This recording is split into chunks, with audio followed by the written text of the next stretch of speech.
안녕하세요. 저는 50대 초반의 여성입니다. 벌써 몇 년 전의 일이지만 어제 일처럼 생생하네요. 제가 사기 결혼을 당했는데 그 일이 있고 나서 저는 사람은 절대 쉽게 믿으면 안 된다는 것을 깨달았어요.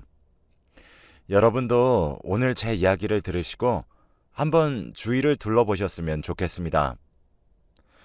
저는 일반 직장을 다니고 있는 회사원이에요. 30대가 될 때까지 결혼이 하고 싶다는 생각이 없었고, 일을 열심히 해서 승진을 하고 높은 연봉을 받는 게 더 좋았죠. 그리고 무엇보다 아기를 별로 좋아하지 않았습니다. 결혼을 한다고 무조건 아기를 낳아야 하는 건 아니고, 제게는 누군가를 책임져야 한다는 부담감도 너무 컸고요. 그래서 평생 동안 결혼을 하지 않고 내가 돈 벌어서 내가 쓴다는 생각으로 살았는데 저희 부모님은 그러지 않으셨나 봐요. 부모님은 이제 연세도 많이 드셔서 그런지 주위 사람들은 벌써 손주 본다며 얼른 결혼을 하라고 매일같이 잔소리를 하셨습니다.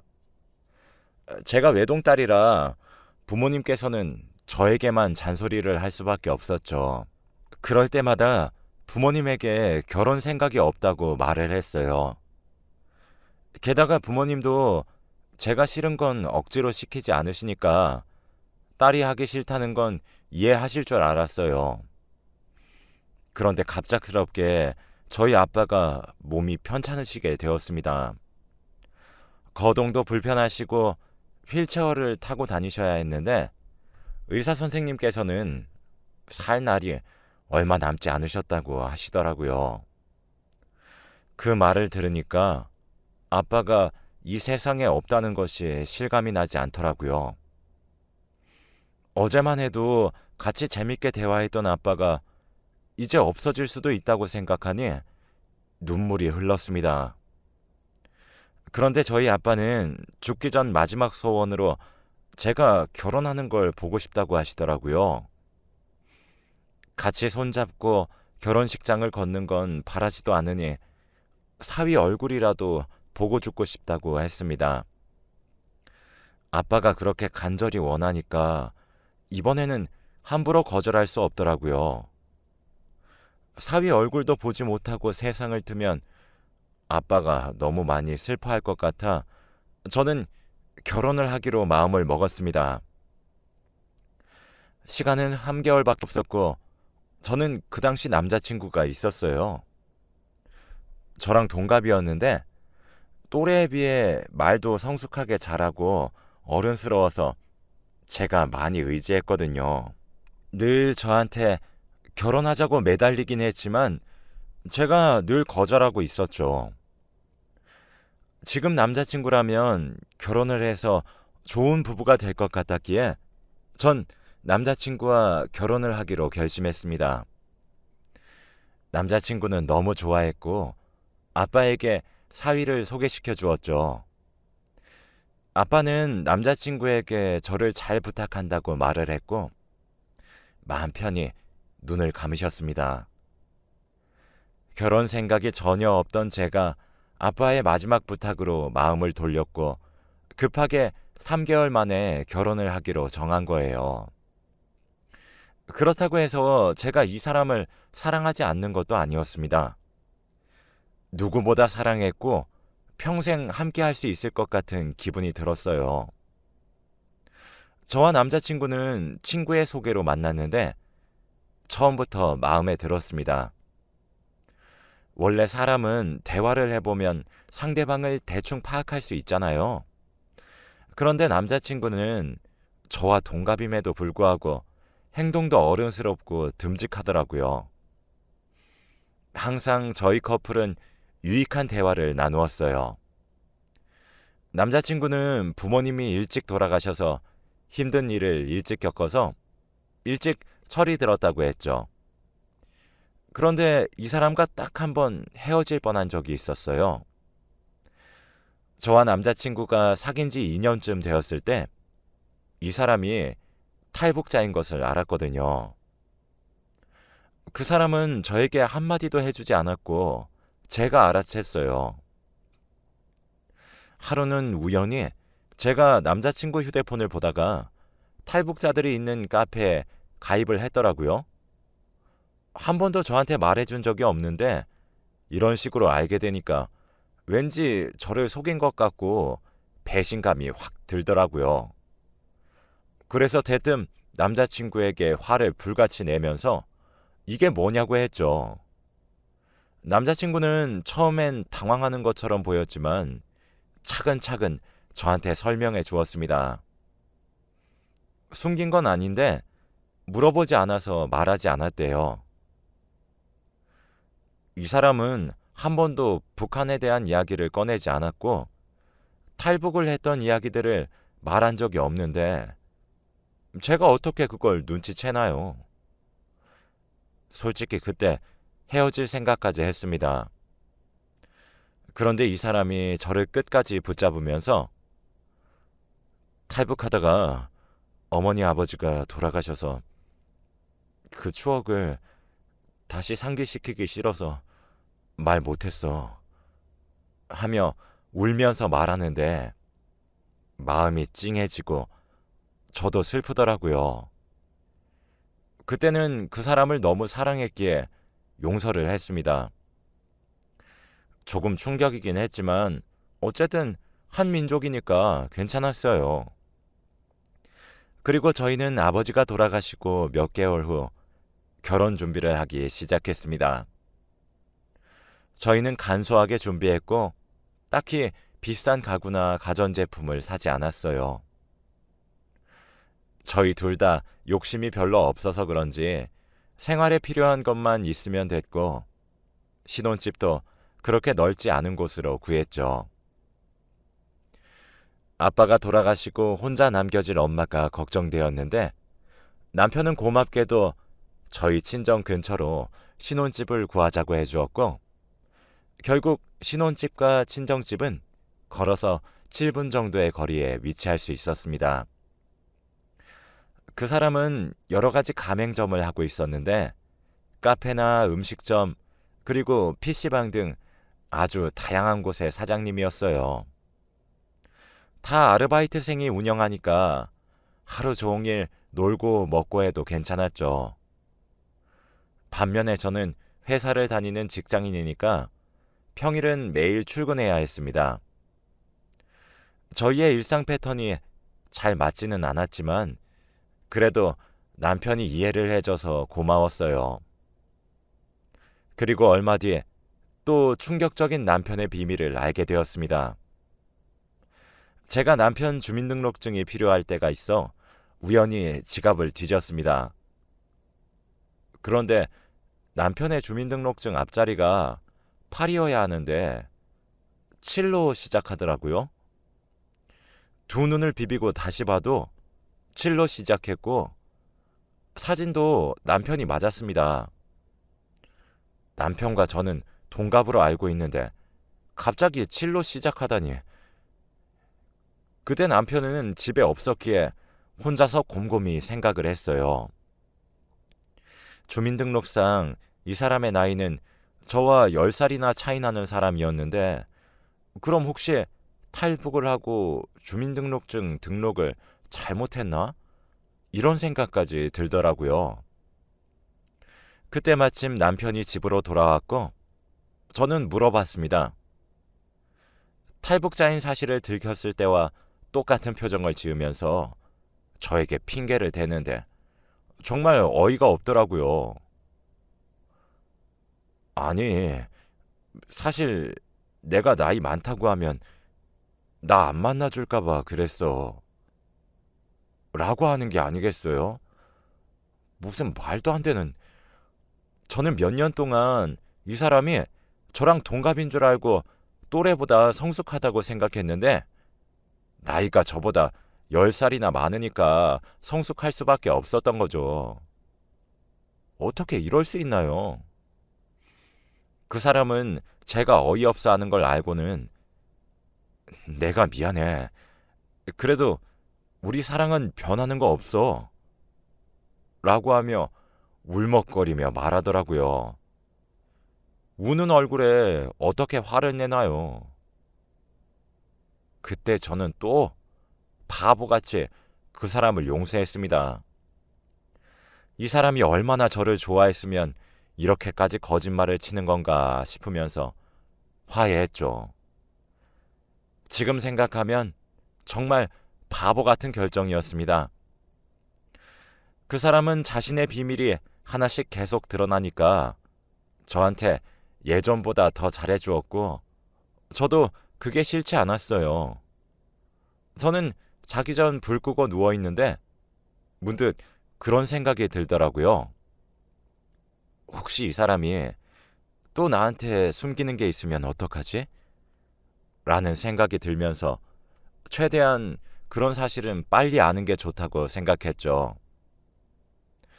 여보, 혹시 탈북이랑 나이 말고 나한테 말 안 한 거 없어? 제가 이렇게 물으니 당연히 없다고 할 줄 알았는데 남편은 또 숨기는 게 있는지 말을 주저하더라고요. 괜찮으니까 어서 말해. 나 이해할 수 있어. 진짜지? 이해할 수 있지? 음, 사실 말이야. 나 결혼 전에 친구가 돈 좀 빌려달라고 하길래 대출 받아서 돈 좀 빌려줬어. 그래서 지금 그 대출금 갚는 중이고. 다른 것도 아니고 돈 문제까지 저한테 숨길 줄은 몰랐는데 정말 충격이었습니다. 남편 말로는 은행 대출까지 해서 돈을 빌려줬는데 그 친구는 돈을 가지고 도망쳤다고 했고 아직까지 연락이 없다고 합니다. 빌려준 액수가 좀 커서 혼자 갚고 있다고 했고 말하면 혹시 제가 걱정할까봐 선뜻 말을 하지 못했대요. 제가 아무 말도 하지 않으니까 남편은 심각성을 깨달았는지 여보, 걱정하지 마. 3개월이면 다 갚아. 라고 하더라고요. 그래도 그 말을 들으니까 조금 안심이 되기도 했고 이 사람이 워낙 착해서 이곳저곳에 정을 많이 줘서 이런 일이 생긴 거라고 자기 위안을 했어요. 지금 생각해도 정말 바보 같았네요. 아무튼 남편의 비밀은 여기서 끝난 줄 알았습니다. 더 이상 알게 되면 제가 알던 남편이 아닐 것 같았거든요. 그리고 다시 저희는 일상으로 돌아왔습니다. 달라진 건 없었어요. 단지 남편이 저에게 돈을 갚는다고 한 날부터 일을 열심히 해야겠다고 생각을 한 건지 매일 아침 출근하고 저녁에 퇴근합니다. 아르바이트생을 쓰면 돈을 못 모으니 자기가 하겠다나 어쩐다나 하면서요. 다시 그렇게 일상으로 돌아왔는데 하나 또 이상한 일이 생겼습니다. 왜 항상 뭐든지 괜찮아지려고 할 때쯤 무슨 일이 생기는 건지. 근데 이번에는 남편의 비밀이 좀 심각했습니다. 항상 일을 하고 오면 남편이 어디서 씻고 오는지 비누 냄새가 폴폴 났거든요. 늘 집에서 씻고 자고 하는 사람이 퇴근을 하고 오면 피곤한지 씻지도 않고 바로 잠에 들었고 저와 이야기하는 시간도 줄어들더라고요.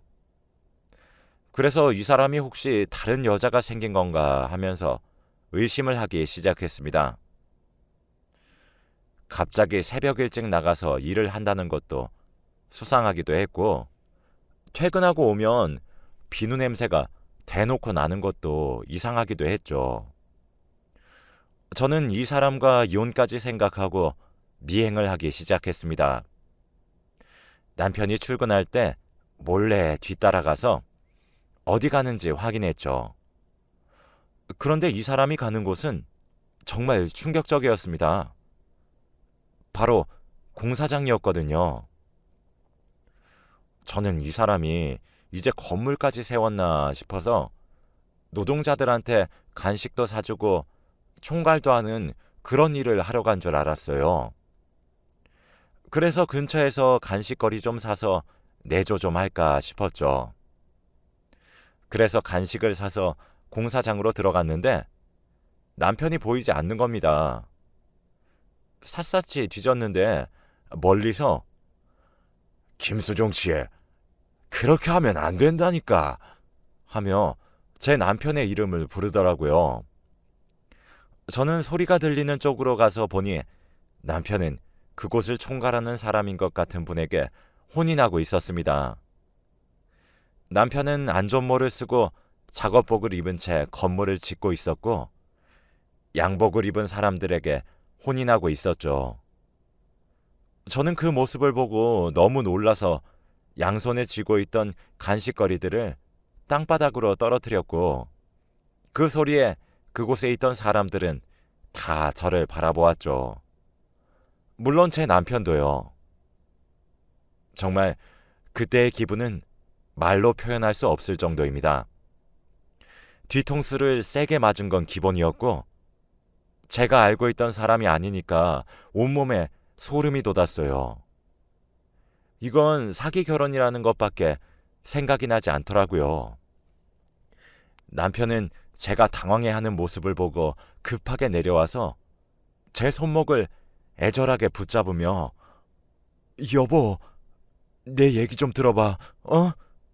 라고 했고 저는 아무 소리도 들리지 않았습니다. 도대체 저는 누구랑 결혼한 걸까요?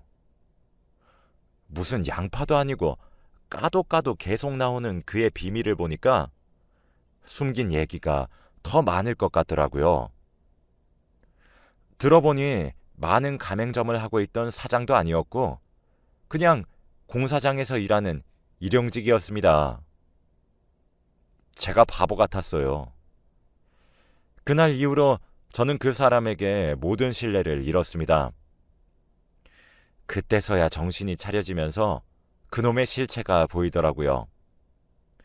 탈북자에다가 나이에다가 빚까지 그리고 하다못해 직업까지 속이다니.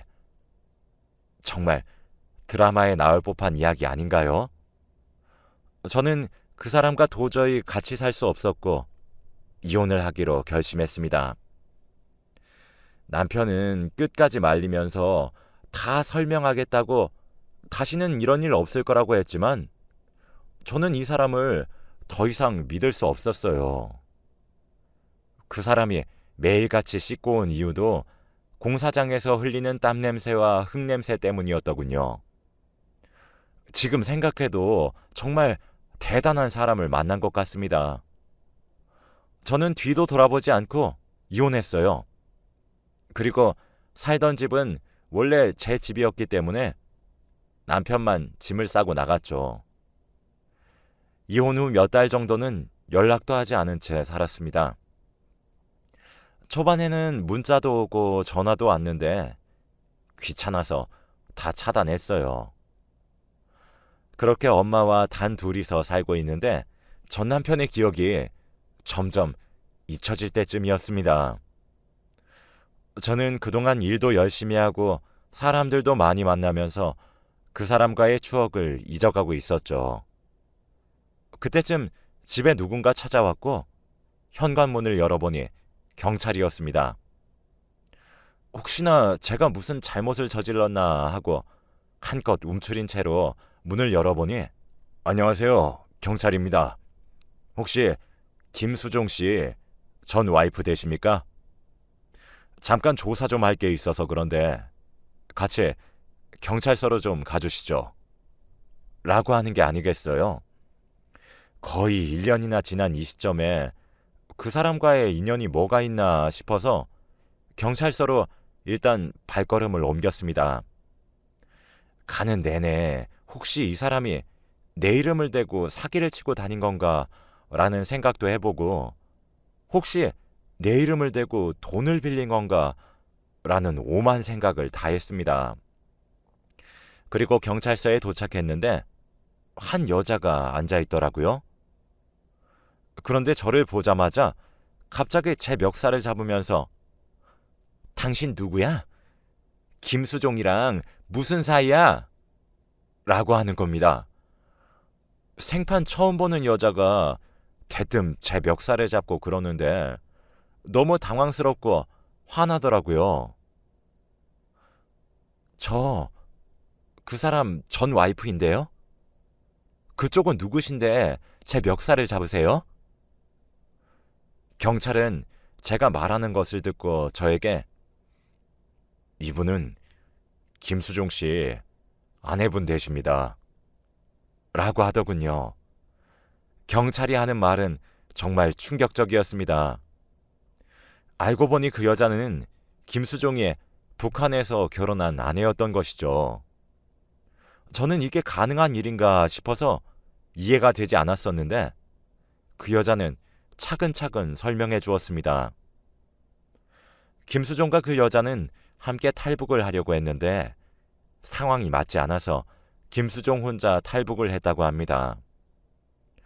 그리고 먼저 가서 기다리고 있겠다고 했으면서 저를 만나 새롭게 결혼을 했던 거였다고 하더군요. 그냥 김수종 그놈이 완전 쓰레기인 거죠. 북한에 와이프가 있으면서 남한에서는 저와 결혼하고 말이나 됩니까? 경찰도 이런 경우는 자기들도 처음 본다면서 당황해했어요. 이건 중혼이라면서 이런 게 대한민국 사회에서 가능하냐고 화를 내니 경찰들은 북한과 남한이라서 엄연히 다른 결혼이라고 하더라고요. 어떻게 이런 일이 제게 일어나나요? 제가 결혼했던 사람이 아내가 있는 남자라니 지금 생각해도 어이가 없고 기가 막힙니다. 몇 시간 동안 경찰서에 혼자 앉아 생각하고 있었는데 그때 경찰에게 잡힌 김수종을 만났습니다. 손목에는 수갑을 차고 있었고 몇 달 동안 뭘 하고 다녔는지 얼굴이 좋아 보이더라고요. 그리고 제 옆에 있는 북한 와이프를 보고 엄청 놀라워했습니다. 그 여자는 탈북하고 김수종을 찾아서 연락도 하고 찾아가기도 했지만 그때마다 김수종은 자신을 무시했다고 합니다. 그리고 새로운 와이프가 생긴 걸 보고 화를 참을 수 없었다고 해요. 그 여자는 제가 애초부터 와이프 있는 사람과 결혼을 한 불륜녀로 오해해서 멱살을 잡았다고 합니다. 결국엔 제 사정을 들으시고 허리 굽혀 사과하셨어요. 그런데 문제는 김수종이었습니다.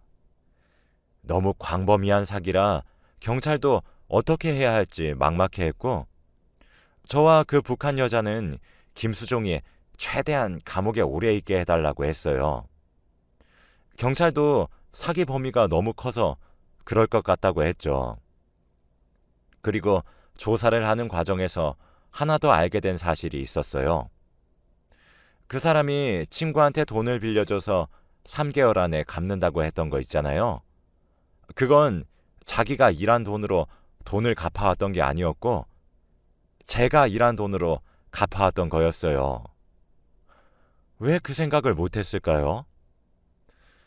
막노동하는 사람이 그 큰 빚을 3개월 안에 갚을 수 있다고 했을 때 의심을 해야 했었는데 결국 제 전남편은 감옥으로 갔고 그 여자와는 다시 만나지 않게 되었다고 합니다.